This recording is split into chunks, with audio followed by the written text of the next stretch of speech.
saya sebagai ekonom yang Hmm. mereka pantau sering memberikan kritik kepada pemerintah, kemudian saya dihubungi, mungkin kira-kira begini, udah deh sampaikan langsung ke Pak Presiden.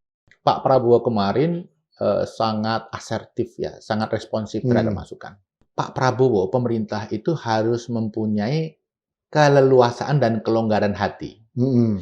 Bahwa program-program unggulannya seperti MBG, kemudian 3 juta rumah setahun, kemudian Koperasi Merah Putih, itu mengalami kalibrasi.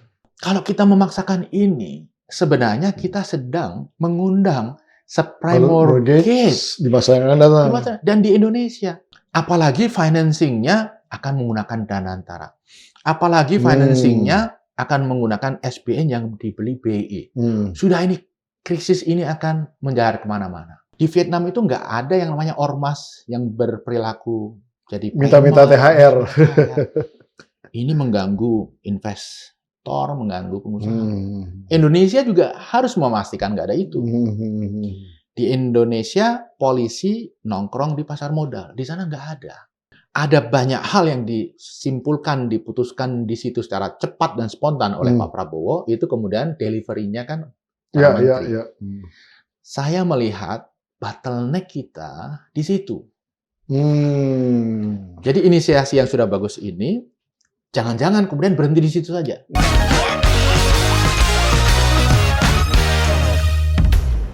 Bismillahirrahmanirrahim. Assalamualaikum warahmatullahi wabarakatuh. Kembali bersama saya Pembeda Hidayatullah di acara kesayangan kita semua, PhD 4K Podcast. Hanya di sini kritis, kreatif, konsisten, dan kocak sekali. Kali ini kayaknya masalah isu kocak agak susah.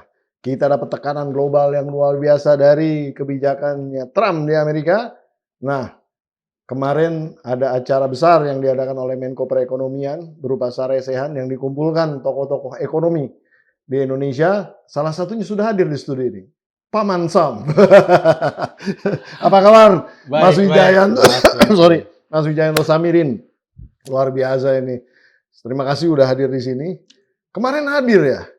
Iya. Atas undangan atau datang sendiri atau gimana, Kakak? Atas undangan hostnya, kebetulan Kemenko Perekonomian. Nah, dalam konteks apa diundang? Ya, saya sebagai ekonom yang mereka pantau sering memberikan kritik kepada pemerintah, kemudian saya dihubungi, mungkin kira-kira begini, udah deh sampaikan langsung ke Pak Presiden, gitu. Diundang hadir di situ. Nggak usah pakai tukang pos lah ya gitu, langsung ya di momen itu. Iya, dan kebetulan ya diberi kesempatan bicara, walaupun cuma 2 menit, saya manfaatkan betul untuk menyampaikan masukan. Padahal perlunya mungkin 20 menit, karena banyak sekali masukan gitu ya. Jadi karena 2 menit, kita pilah-pilah saja mana yang paling relevan. Dan mana yang oleh beberapa ekonom dianggap sebagai concern utama.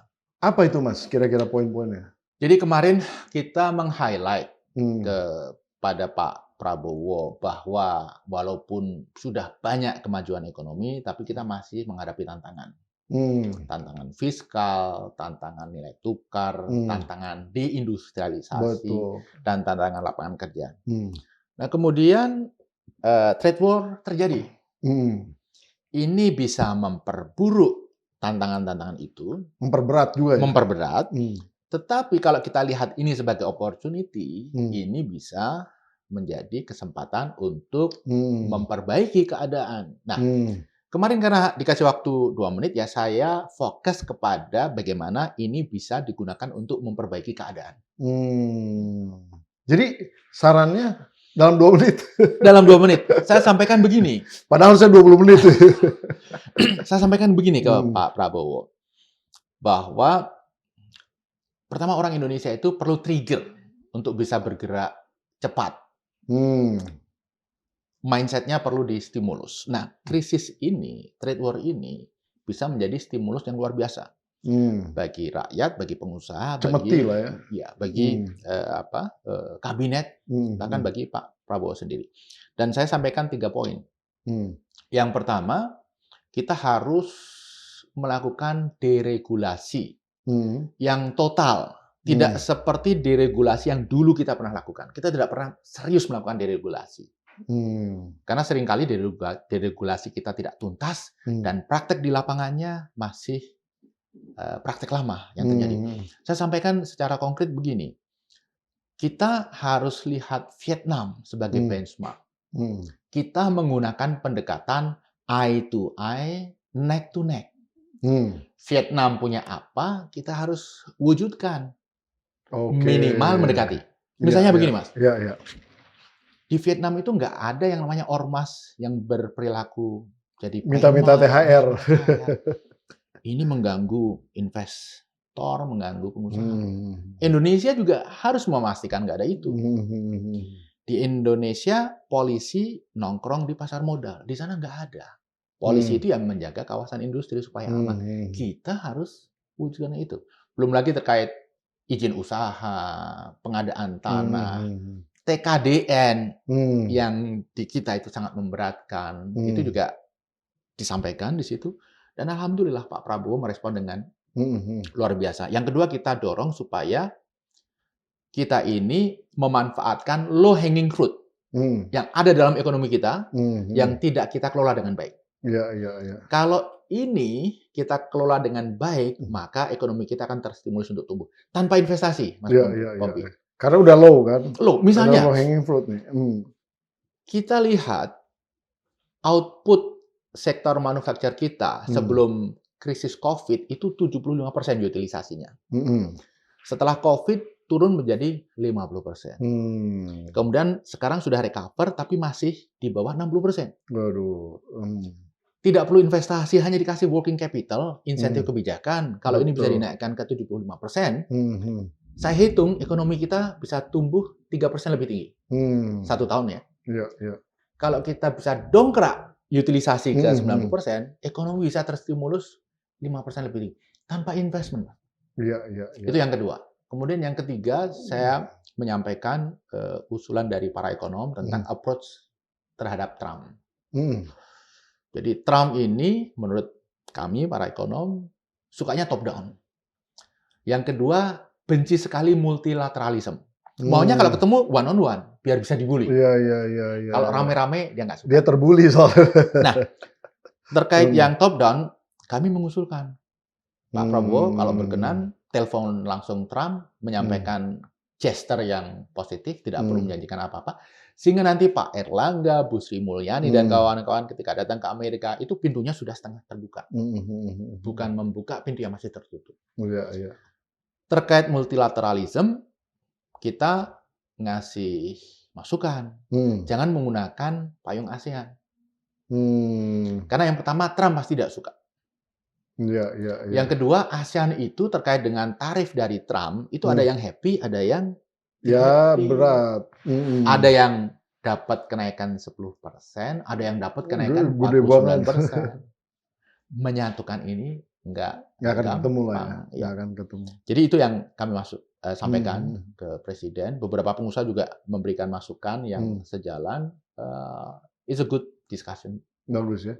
Tapi ada kesimpulan dari Saresean itu bahwa langkah-langkah pemerintah itu clear ke depannya seperti apa? Oke.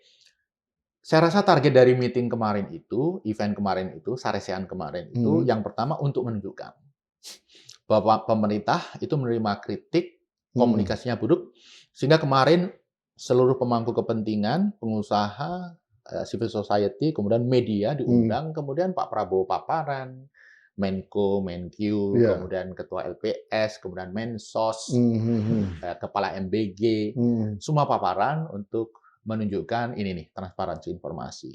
Dan beberapa perwakilan yang hadir diminta memberikan masukan. Saya rasa itu salah satu goals. Semangatnya ya? Semangatnya, oke. Yang kedua, tentunya ya ingin menampung masukan. Memang saya lihat Pak Prabowo kemarin sangat asertif ya, sangat responsif terhadap masukan. Ini TKDN. Oke, kalau begitu kita rubah kebijakan tentang TKDN. Kita bikin fleksibel, kita bikin adaptif, bla bla bla bla. Nah, cuman permasalahannya begini. Ada banyak hal yang disimpulkan, diputuskan di situ secara cepat dan spontan oleh Pak Prabowo, itu kemudian delivery-nya kan para menteri. Saya melihat bottleneck kita di situ. Jadi inisiasi yang sudah bagus ini, jangan-jangan kemudian berhenti di situ saja. Karena tidak kemudian diwujudkan dalam kebijakan yang konkret. Nah, PR besar kita di situ. Karena Saresean ini nggak ada basis hukumnya lah dalam tanda petik. Betul. Kan Betul. kalau sidang kabinet, sidang-sidang yang lain mungkin ada tuh ya. Nah ini. Sidang kabinet pun itu tidak bisa dijadikan dasar hukum. Karena harus diwujudkan dalam bentuk ya produk Policy. hukum, Iya. ya policy. Policy. Tapi bahwa itu merupakan basis untuk mewujudkan policy, iya. Iya. Waduh, tapi kalau dari point of view-nya Mas Wijaya ini kira-kira nanti kita pede nggak nih dengan pemerintah ini? Maksudnya artinya langkah-langkahnya udah bener atau masih ada Ya, catatan-catatan? Kalau tadi kan lebih ke arah basis daripada Hmm. arahan presiden yang akan ada bottleneck gitu. Tapi dalam konteks hal yang disampaikan itu ada nggak sih langkah-langkah real untuk ngadepin tekanan global ini? Ya. Ada dua hal ya yang perlu kita bahas. Yang pertama respon terhadap Trump. Ya. Kita ini sebenarnya dalam posisi yang unik. Kita bukan Cina. Cina itu apapun responnya dia akan ditekan oleh Amerika. Pasti. Ini dianggap musuh yang harus dijaga supaya tidak ditaklukkan tumbuh. lah. Harus ditaklukkan. Makanya ya dia merespon dengan awal secepat mungkin tegas retaliasi. Ya itu memang betul Cina harus begitu. Karena kalau dia lembek ditekan lagi, Iya, sampai ke betul-betul titik terbawah. Kita juga bukan Vietnam, yang Vietnam itu tergantung banget sama Amerika. 30% ekspornya kan ke Amerika. Betul. Surplusnya juga luar biasa. Sehingga dia awal surrender dengan mengatakan pasrah bongkoan, tarif 0% untuk seluruh produk Amerika. Yang ujung-ujungnya signal dari Amerika sendiri, offer itu tidak diterima. That's not good enough. Nah, udah kayak gitu ya, udah sujud-sujud aja gak diterima tuh ya. Sebelum membahas Indonesia, India jauh-jauh hari Modi itu menghadap Trump. Kemudian dia menyampaikan gesture tidak mendukung BRIC punya mata uang baru, tidak mendukung dedolarisasi. Kemudian dengan berbagai lobby. India itu lobby di Washington DC terkuat kedua, Mas Pompida, setelah Israel. Itu saja ditolak. Jadi Indonesia bagaimana? Kita harus do the best, tetapi juga jangan terlalu berharap. Ya, yang kita lakukan di antara Cina dan Vietnam. Kita jangan terlalu lembek, tapi juga jangan terlalu overconfidence. Jadi menurut saya memang, ya karena Trump itu top down, Pak Prabowo idealnya telepon langsung, kemudian para menteri ini kemudian menyusul dengan diskusi-diskusi yang sifatnya lebih teknis. Kenapa saya tidak yakin Trump itu akan dengan mudah menurunkan tarif? Karena agenda Trump itu menurut saya adalah dia ingin mengakhiri defisit APBN mereka, defisit budget. Jadi Mas Mumbi, dari seluruh pidato Trump dan Elon Musk yang kita pantau, benang merahnya jelas. Trump menjanjikan balance budget. Jadi defisit anggaran 0 pada masa pemerintahan dia. Karena kalau tidak dinolkan, kalau tidak dikurangi secara masif, diperkirakan 2034 hutangnya melejit ke 54 triliun US dollar, kebangkrutan fiskal ada di depan mata. Iya. Jadi ya tarif dibutuhkan sebagai pemasukan pemerintah. Saya bikin kalkulasi sederhana, Mas. Seluruh negara kan dipajakin tuh tarif 10%. Iya. Dari situ kira-kira ada peningkatan penerimaan pemerintah Amerika sekitar 0,4 triliun US dollar. 0,4 triliun ya, tambahan 400 miliar ya. 400 miliar US dollar. Nah, sementara total defisit anggaran itu 1,2 triliun. Elon Musk dan Trump bagi tugas. Elon Musk memangkas pengeluaran, US aid dihabisi, keluar dari WHO, menghentikan perang Ukraine, dan lain sebagainya. Kementerian Pendidikannya diabolis. Itu kira-kira bisa menghasilkan 500 miliar US dollar penghematan. Jadi targetnya 1.200 miliar. 1,2 triliun. Jadi tinggal 700 miliar US dollar. Yang 400 itu dari pajak 10% kepada seluruh importir. Lalu sisanya sekitar 300 atau 400 miliar dari mana? Itu menurut saya dari 15 negara yang mengalami surplus besar. Vietnam, Cina, Indonesia, Cina, dan hitung-hitungan kasar saya untuk bisa membuat itu balance, tarifnya perlu dinaikkan hingga 20%. Ya. Ini hampir mirip pada zamannya Kissinger dulu ya, zaman Nixon kalau nggak salah. Ya kan? Betul. Mirip-mirip. Mirip-mirip. Kissinger juga gitu kan, untuk nutupin defisitnya, dia bilang biar aja negara-negara lain yang bayar lewat tarif, katanya gitu. Betul. Memang ini Trump harus kita akui cerdas, Mas Mumpik. Iya. Kalau yang dinaikkan pajak, rakyat marah. Apalagi ini berseberangan, bertentangan dengan filosofi Partai Republikan, di mana small government, small tax. Iya. Nah, makanya yang dinaikkan adalah tarif. Dan dia dengan leluasa menarasikan melindungi industri kita, melindungi pekerjaan rakyat Amerika, dan seterusnya. Proteksionis lah ya. Proteksionis. Semua happy. Surveinya 40% rakyat Amerika itu mendukung apa yang dilakukan Trump. Mereka tapi belum paham tuh what's coming next gitu. Banyak yang belum paham. Hmm. Jadi dalam berbagai diskusi itu saya lihat survei-survei itu mengatakan rakyat Amerika ya bagus biar negara lain yang membayar tarif mendanai pemerintahan kita. Kita dapat benefit. Ini menurut kebanyakan rakyat. Dan itu salah. Nanti ketika mereka merasakan harga produk yang mereka konsumsi naik, baru. Tapi kan bisa dibalance dari nurunin income dari pajak. Iya. Memang Trump itu kemudian berusaha untuk menurunkan pajak.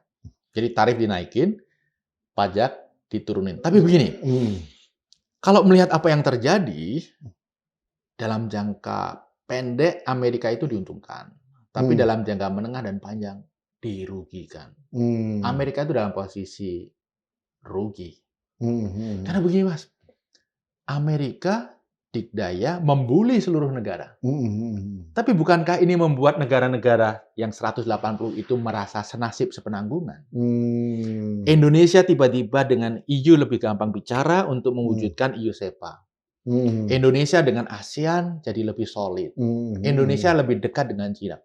Untuk pertama kalinya dalam sejarah sejak puluhan tahun yang lalu, China, Jepang, Korea Selatan duduk bareng ngomongin tarif. Thanks to Trump. Ini kan tiga negara yang berkompetisi. Jepang itu benci dengan Cina karena merasa dia bukan bagian dari Cina. Korea itu benci Jepang karena dia pernah merasa dijajah. Betul. Jadi tiga macan Asia ini saling membenci. Tapi sekarang mereka kompak duduk. Iya. Betul ya, blessing in disguise-nya gitu ya. Ya, betul. Nah, kalau dalam konteks itu gitu, berarti kan itu opportunity buat kita. Kira-kira opportunity apa yang bisa kita dapatkan dalam konteks menjalin hubungan dengan non-Amerika ini? Pertama, kita harus lihat ekspor kita ke Amerika itu hanya 10% dari total ekspor. Oke. Berarti aman tuh 90% ya? Yang 90% bukan dari Amerika. Kemudian begini, Amerika kan mengharapkan defisitnya dikurangin. Kebetulan Indonesia itu butuh banyak produk yang diproduksi oleh Amerika, yang kita import dari negara lain. Atau yang kita memang ke depan kebutuhannya meningkat. Oil and gas. Ya. Kemudian kapas. Kemudian jagung, gandum. Itu semua kan produk-produk yang tidak bisa kita produksi. Dairy product. Kita sedang ada MBG dan lain sebagainya, banyak kebutuhan. Kenapa tidak di channel ke sana? Jadi kita mempunyai peluang untuk memitigasi gap itu. Berbeda dengan Vietnam. Gapnya lebar. Vietnam ngapain saja ini tidak bisa dimitigasi. Tergantung banget ya. Kenapa? Ekonomi Vietnam itu kecil, populasinya kecil. Dia mau beli apa saja. Gap ini tidak bisa mitigate. Jadi dalam posisi ini kita lebih diuntungkan daripada Vietnam, dan bukan tidak mungkin nanti kita akan mendapatkan term yang lebih baik. Jadi hitung-hitungan kasarnya begini, Kita kan 32% dikenain ke sana. reciprocal. Ya. Kira-kira average nanti 15 negara, the dirty 15, Trump menyebutnya, itu akan kena in average 20%, 21%. Supaya target fiskal berimbang tadi terwujud. Jadi kita paling tidak di level itu atau bisa lebih rendah. Itu kalau yang rumusan beredar itu sebenarnya nggak relevan juga tuh ya. Cara menghitung tarifnya. Itu benar-benar out of the box-nya, maksudnya out of the minds of seorang Donald Trump saja tuh ya. Itu membuat para ekonom Amerika, para profesor ekonomi mengercitkan Amerika malu luar biasa. Karena angka itu ya ternyata dihitung menggunakan formula yang kita semua sudah tahu. Iya. Tapi saya menganggap XI minus MI itu. Ini kebohongan publik luar biasa. Ini immoral. Kenapa? Dia mengklaim angka itu dihitung dari tarif yang mereka terima plus non-tarif barrier. Disebutlah TKDN, disebutlah peraturan yang rumit, disebutlah ini. Bahkan dalam tabel itu yang secara resmi mereka publish kan ditulis tuh. Kita 64% itu dari mana? Dari tarif and non-tarif barrier. Tapi ternyata hanya seperti itu. Kalau saya jadi orang Amerika, saya malu luar biasa. Tapi kan Donald Trump urat malunya udah nggak ada. Ya, begini. Memang Donald Trump melakukan apa saja, populer nggak populer dia lakukan, tetapi dia punya target yang harus dia penuhi. Jadi tadi nutupin defisit itu. Defisit perdagangan, tapi yang lebih penting adalah defisit anggaran. Mas Pumpi, kalau kita jadi Trump, kita jadi Elon Musk, buat apa sih Amerika menyelamatkan dunia kalau ujung-ujungnya 2034 mereka mengalami kebangkrutan fiskal? Saya rasa ini yang sedang mereka lakukan. Tapi kita harus catat juga, ketika Amerika menarik diri dari posisi dia sebagai polisi dunia, ini meninggalkan vacuum of power. Sehingga kita harus mengantisipasi gejolak dunia yang makin tinggi, ekonomi maupun politik. Dan ini apakah setahun, 2 tahun? Tidak. 4 tahun sepanjang Trump. Setelah Trump turun pun, penggantinya itu tidak bisa dengan cepat memitigasi itu. Ini akan berlanjut. Sehingga kita harus bersiap. Dalam beberapa kesempatan, kita mendiskusikan krisis seperti apa yang akan kita hadapi. Ada yang mengatakan Indonesia ini mungkin akan menghadapi krisis seperti tahun 98. Itu skenario pertama. Dan dolar udah mulai merangkak nih. Betul. Ada yang mengatakan Indonesia ini akan krisis seperti krisis COVID kemarin. Ekonomi tumbuh negatif 2%. Kalau krisis kan negatif dalam banget 6%. Tapi ada yang mengatakan bahwa kita akan menghadapi krisis seperti krisis subprime mortgage di Amerika, di mana kita 2008 tumbuh rendah di angka 4,6%. Nah, bagaimana pandangan saya? Kalau krisis 98 itu sesuatu yang semua hal terburuk di Indonesia terjadi pada saat yang bersamaan. Saya rasa ini tidak akan kejadian lagi. Kalau krisis COVID, ini krisis yang sehebat apapun pemerintah, secanggih apapun pemimpin, itu sulit diantisipasi. Dikasih stimulus ekonomi, Mas Pumpi, kalau rakyat ketemu saja takut, nggak akan ada aktivitas ekonomi. Sehingga seluruh dunia mengalami pertumbuhan yang rendah. Indonesia waktu itu negatif 2%. Nah, saya lebih cenderung melihat Indonesia akan mengalami krisis seperti 2008, 2009. Tumbuh 4, masih tumbuh berarti? Masih tumbuh.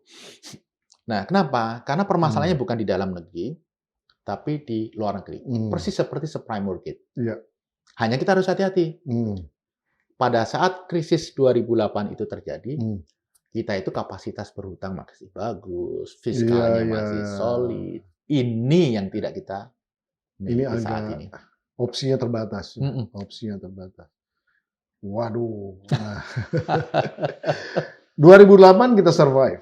Ya, Secara politik 98 memang sudah di puncaknya itu kemarahan rakyat kepada pemerintah Pak Harto pada saat betul, itu. betul. Sekarang nggak ada itu, saya lihat.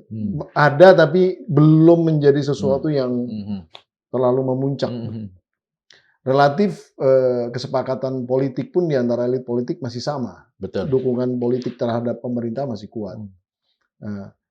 Fiskal yang jadi persoalan. Ya. Tapi Bu Sri Mulyani menyatakan bahwa fiskal kita aman lah. Yang untuk program-program pemerintah sudah ada semua katanya dan bisa jalan. Nah, apakah perlu direview itu program-program yang populis itu? Saya rasa kita itu perlu segera mengeluarkan APBNP. Oke. Karena dari APBN yang ada sekarang, kalau kita review sedikit di sini, sedikit di sana dirubah, ini akan menjadi APBN yang compang-camping. Kalau menurut saya, sejak awal saja APBNP. Kemudian Pak Prabowo, pemerintah itu harus mempunyai keleluasaan dan kelonggaran hati. Bahwa program-program unggulannya seperti MBG, kemudian 3 juta rumah setahun, kemudian Koperasi Merah Putih, itu mengalami kalibrasi. Iya. Dikalibrasi ulang, disesuaikan dengan kondisi. Rasionalisasi lah. Ya. Dirasionalisasi. Kalau dirasionalisasi itu kesannya pemangkasan. Kalibrasi itu diukur ulang. Di-adjust. Jangan sampai yang dulu diprediksikan sebagai solusi, sekarang itu justru jadi beban. Karena tantangan kita fiskal, tantangan kita lapangan kerja, tantangan kita daya beli. Jadi fokus di itu dulu fokus yang panjang seperti Koperasi Merah Putih, kemudian PSN hilirisasi, kemudian MBG yang agresif. Itu kalau saya mengusulkan dikalibrasi, diukur ulang growth-nya, diukur ulang timing-nya, sehingga kita punya cukup resources untuk membuat program-program yang menyentuh daya beli, yang menciptakan lapangan kerja. Simpel saja, Mas. S1 saya kan teknik sipil. Saya kemarin mudik ke Jogja, ketemu dengan teman-teman alumni teknik sipil UGM. Mereka kebanyakan adalah bekerja di kontraktor karya BUMN, mereka kerja di kontraktor kecil, vendor, konsultan, pada kesulitan. Kesulitan kenapa? Nggak ada pekerjaan. Jadi akan ada puluhan ribu vendor tutup, ribuan kontraktor kecil tutup, ratusan ribu jutaan tenaga kerja bidang konstruksi yang tidak bisa bekerja.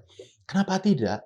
Diambil dululah dari MBG yang 170 triliun itu, digunakan, diguyurkan kepada proyek-proyek konstruksi yang memang dibutuhkan rakyat. Tapi kan ada proyek perumahan itu, Mas. Nggak dilemparin di situ aja?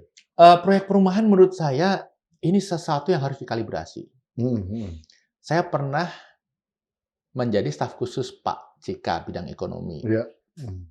Ditugaskan oleh Pak JK untuk membantu program 1 juta rumah. Ini di bawah Kementerian PUPR, tapi saya diminta membantu untuk mengkonek dengan berbagai instansi pemerintah supaya ini jalan sukses. Tertinggi setahun hanya 700.000 rumah. Itu sudah all out. Daya beli masyarakat saat itu baik. Permasalahannya adalah, oke, kita ingin memperbaiki supply rumah, tapi demand-nya bagaimana? Masyarakat ini punya daya beli enggak? Karena problemnya adalah ketika mereka mengajukan KPR ke bank pemerintah waktu itu, banyak yang tidak lolos.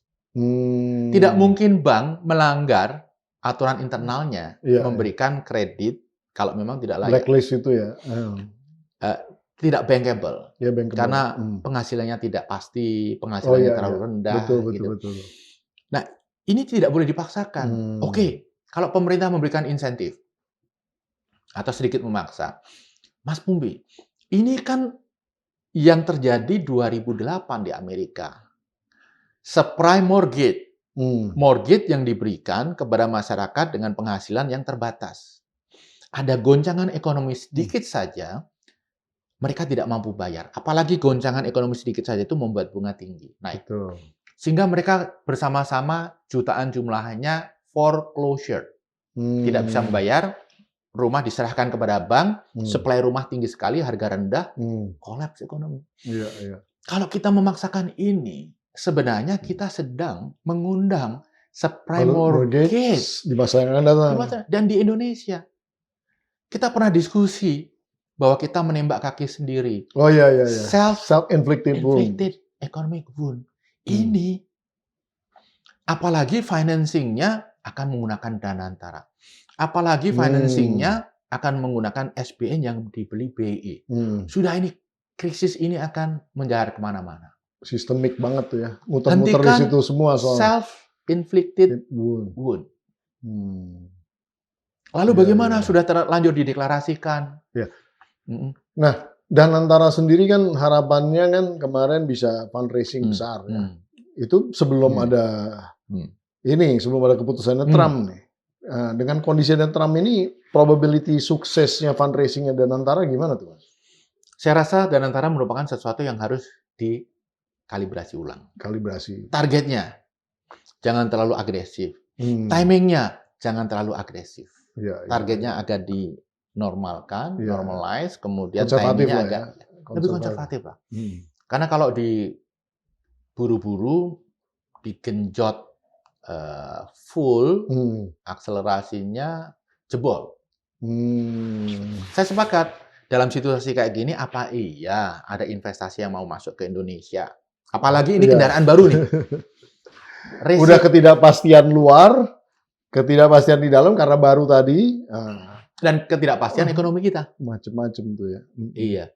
Jadi menurut saya, melakukan kalibrasi ulang atas rencana yang sudah digagas, yang sudah dikomunikasikan, itu bukan mensimbolkan inkonsistensi.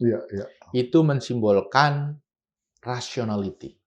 Ketika mereka mengkalibrasi itu, pemerintah, khususnya Pak Prabowo, mengumumkan MBG demi kepentingan rakyat, sustainability fiskal, kita kalibrasi. Itu justru mendapatkan banyak acungan jempol. Itu merupakan simbol adaptif, pemimpin yang adaptif. Itu merupakan simbol pemimpin yang rasional. Iya. Karena pada dasarnya itu bukan the world is changing gitu. Tapi bukan agendanya we can change the world. Ya, betul. Tapi bagaimana kita adapt di dalam konteks the changing world itu, gitu sebetulnya ya. Itu yang sebenarnya pemimpin yang dicari, bukan changing the world ya sebetulnya kan. Iya. Oke. Wah, ini menarik sekali. Nah, mungkin ada beberapa hal yang mungkin saya harus konfirmasi lagi ya di dalam konteks kan kita kan ada basis pembayaran hutang nih 3 tahun ke depan ini dan gede-gede nih. Ini berarti 3 tahun ini ya kalau kita bicara tentang apa tuh namanya tadi istilahnya, kalau istilah saya rasionalisasi, kalibrasi. Nah, kalau dikalibrasi berarti ini, mohon maaf nih, kayak MBG gini dalam 3 tahun ke depan mungkin ya nggak akan bisa terrealisasi secara real gitu ya, secara menyeluruhnya tadi gitu. Saya sebenarnya sudah melihat ini di depan mata, walaupun pemerintah dalam paparan kemarin di Sarasan Ekonomi masih yakin 82 juta di akhir tahun 2025 ini, saya kok sudah melihat itu merupakan target yang tidak akan terwujud. Tidak akan terwujud ya. Bayangan saya paling 20 juta di akhir tahun itu sudah luar biasa. Dan kalau menurut saya dalam situasi kayak gini, 10 juta pun sudah oke. Cuman well targeted ke masyarakat yang membutuhkan. Yang memang miskin, karena itu memang kewajiban konstitusional kita kan sebetulnya ya. Sedikit saja nggak masalah, asal tepat sasaran dan mereka yang membutuhkan. Daripada masif tapi banyak ke sasaran yang tidak tepat. Mubazir tuh namanya tuh. Jadi menurut saya sekarang ini pemerintahan Pak Prabowo mulai harus sudah menghitung ulang semua rencana. Kemudian mengkalibrasi, kemudian secepatnya diumumkan. Jadi gini, mending kita itu merubah rencana ketika sadar bahwa rencana itu sulit untuk diwujudkan. Atau kalau dipaksakan justru berdampak negatif. Daripada nanti setelah akhir tahun kita dipaparkan kepada data. Target kita segini, 82 juta, faktanya segini. Itu malu. Kredibilitas akan jatuh. Kalau direvisi di awal, acungan jempol. Pemerintah adaptif, realistis. Dan bisa pakai alasan yang lebih terbuka ya. Kalau di akhir, narasinya cuma satu. Pemerintah gagal. Iya. That's good point. This is a good point. Ini harus disuarakan terus. Dan kalau melihat kemarin, Pak Prabowo itu kan mendengar masukan. Moga-moga walaupun ini tidak dalam sarasehan yang saya menyampaikan langsung, ini juga bisa sampai ke Pak Prabowo. Insya Allah nonton. Nonton ya? Insya Allah. Amin. Mas, saya sebenarnya pengen gali lebih lanjut nih. Cuman kan Mas harus jalan dan kita terbatas sekali nih waktunya. Yeah. Saya minta maaf karena dari pagi kita memang shifted nih waktunya. Saya nggak tahu Mas agak strict waktunya nih. Jadi mungkin ada beberapa kata-kata yang bisa disampaikan ke audiensnya PhD 4K, silahkan. Iya. Saya ingin menyampaikan bahwa kita akan menghadapi masa-masa sulit. Tapi jangan membayangkan ini krisis 98. Jangan membayangkan ini krisis 2019 COVID. Kita perlu membayangkan yang akan kita hadapi adalah krisis 2009-2010 ketika sumbernya di Amerika, subprime mortgage. Kita akan menghadapi masalah di mana ekonomi tumbuh tapi rendah. Tapi begini, tumbuh rendah pun itu masalah besar saat ini karena bagaimana dengan penciptaan lapangan kerja? Bagaimana dengan penerimaan negara? Jadi tetap pemerintah harus kerja keras untuk mencarikan solusi dan masyarakat harus selalu agile, terutama para pengusaha dan entrepreneurs kita. Wih, luar biasa. Terima kasih Mas Wija udah hadir di PhD 4K kali ini. Mohon maaf waktunya harusnya kita gali, tapi jangan bosan-bosan ya kita undang. Kita lanjutkan nanti membahas lebih dalam lagi. Luar biasa. Terima kasih. Terima kasih. Nah, Sobat Forum, itu tadi Mas Wijayanto Samirin yang sudah memaparkan bagaimana outlook daripada ekonomi Indonesia ke depan dan bagaimana tips-tipsnya pemerintah menyikapinya. Karena bagaimanapun juga lebih baik kita melakukan kalibrasi dalam konteks perencanaan yang tidak mungkin untuk dipaksakan, ketimbang nanti tiba-tiba hasilnya tidak sesuai di ujung. Karena itu nanti akan menjadi satu catatan kegagalan dari pemerintah. Saya Pembida Hidayatullah undur diri. Jangan bosan-bosan nonton PhD 4K. Podcast hanya di sini. Kritis, kreatif, konsisten, dan kocak. Wassalamualaikum warahmatullahi wabarakatuh. Luar biasa. Waalaikumsalam warahmatullahi wabarakatuh. Mantap nih. Terima kasih sekali.